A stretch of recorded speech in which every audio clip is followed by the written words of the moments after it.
शुभ धूल जो अपने ऊपर पड़ता है उससे लाभ क्या है, और अशुभ धूल जो अपने ऊपर पड़ता है उससे हानि क्या होता है, इसको भी जानकारी रखना चाहिए।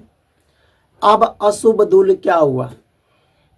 जो लोग झाड़ू लगाते हैं, झाड़ू लगाने से जो धूल उड़ता है, गधे का जो धूल उड़ता है, यह अपने ऊपर नहीं उड़ना चाहिए। बकरी जो चलती है, चाहे उसके शरीर से जो धूल उड़ता है, झाड़ू लोग जो मारते हैं, झाड़ू लगाने से जो धूल उड़ता है अपने ऊपर जो पड़ता है, बिल्ली का धूल जो पड़ता है, इससे हानि क्या होता है जानते हो? शुभ में जो प्रारब्ध कर्म किए हो या तुम्हारा प्रारब्ध शुभ कर्म नष्ट होता है। तो झाड़ू का धूल, बकरी का धूल, बिल्ली का धूल से बचना चाहिए। अब प्रारब्ध कर्म क्या होता है जानना भी चाहिए। तो सबसे पहले कर्म कितने प्रकार के होते हैं? देखो, कर्म 3 प्रकार के होते हैं: क्रियमाण कर्म, संचित कर्म और प्रारब्ध कर्म। अब क्रियमाण कर्म होता है क्या?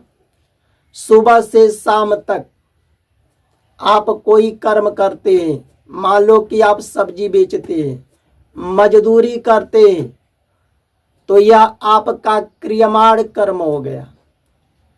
और उस कर्म से सुबह से शाम तक जो कर्म किए, उस कर्म से जो फल मिलता है, चाहे आपका 200 मिले या 500 मिले, वही तुम्हारा संचित कर्म हो गया। अब उस संचित कर्म से 200-500 रुपया से जो आप सब्जी खरीद कर खाते हो, चाहे घर बनाने में लगाते हो, चाहे किसी की हत्या करके मांस खाते हो, गलत काम में लगाते हो, दारू पीने में खर्च करते हो, तो उसी तुम्हारा संचित कर्म से तुम्हारा प्रारब्ध कर्म का निर्माण होता है। अच्छा करोगे तो अच्छे का निर्माण होगा, और बुरा करोगे तो बुरा प्रारब्ध कर्म का निर्माण होगा। तो शुभ में प्रारब्ध में जो शुभ कर्म किए हो, यह तुम्हारा नष्ट होता है। इसलिए झाड़ू का जो धूल होता है, बकरी का धूल, बिल्ली के धूल से बचो।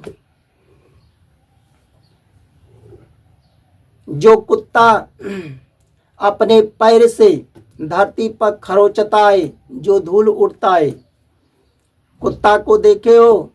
कुत्ता जो अपने पैर से धरती को खरोचता है या शरीर झकझोरता है, जो धूल उड़ता है, वह धूल अपने ऊपर जो पड़ता है तो अशुभ होता है, उससे बचना चाहिए। ऊंट के धूल से, बकरी के धूल से, भेड़ की धूल अशुभ होता है, यह अपने ऊपर नहीं पड़ना चाहिए। अब धूल शुभ किसका होता है? जो हाथी चलती है, हाथी चलता है, इसका अगर धूल उड़ता है, घोड़े का धूल जो चलता है उसका उड़ता है, रथ का, गौ माता का धूल जो अपने ऊपर पड़ता है, यह शुभ होता है।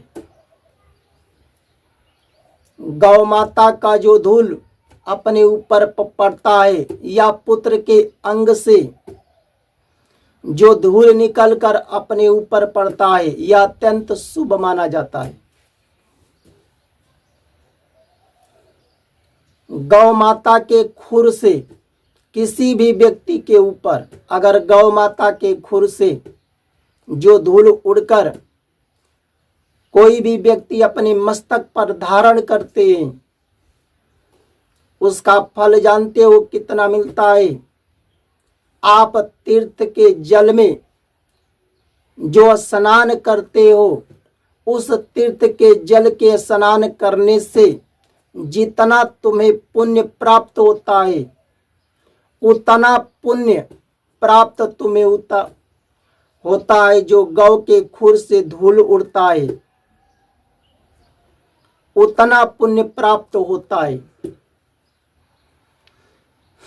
पाप नष्ट होते हैं। इसलिए गौ माता का जो खुर का जो धूल उड़ता है अपने ऊपर, वह तीर्थ के जल के पुण्य के समान माना जाता है।